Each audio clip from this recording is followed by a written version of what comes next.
सलातो वस्सलाम अलैका रसूलल्लाह सलातो वस्सलाम अलैका रहमतुल्लिल आलमीन। सवाल कयो आहे हाफ़िज़ सईद अहमद। उहो तो चए त रस्ते ते का शइ किरियल नज़र अचे त छा उनखे खणिजे, जाइज़ आहे या न। बिस्मिल्लाहिर रहमानिर रहीम।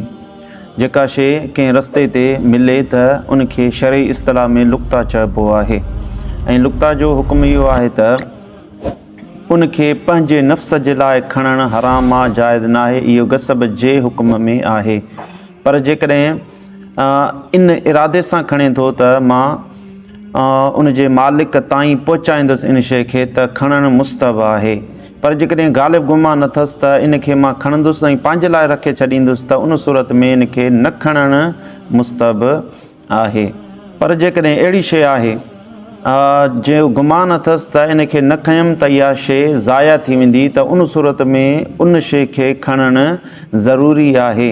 पोइ उन शइ जी बाज़ारुनि में ऐं मसाजिद जे अंदरि अहिड़े नमूने सां शारे आम ते तशहीर करणु ज़रूरी आहे, यानी उन जा ऐलान ॾींदो, उन जे मालिक ताईं उन शइ खे पहुचाईंदो। ऐं उहो केतिरी मुदत ताईं ऐलान ॾींदो, ग़ालिब गुमान थी वञेसि त हाणे उन शइ खे मालिक न तलाश कंदो हूंदो, पोइ उन जा ऐलान ॾियणु छॾे ॾींदो, वरना उन जा ऐलान ॾियारींदो वतंदो बाज़ारुनि में, मसाजिद में, अहिड़े नमूने सां शारे आम ते।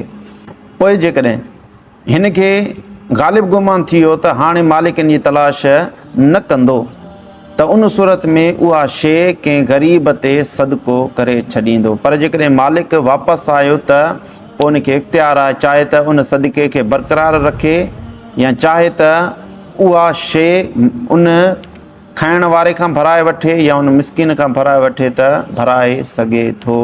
अहिड़े तरीक़े सां आम किताबनि में आहे। वल्लाहु अअलम बिस्सवाब।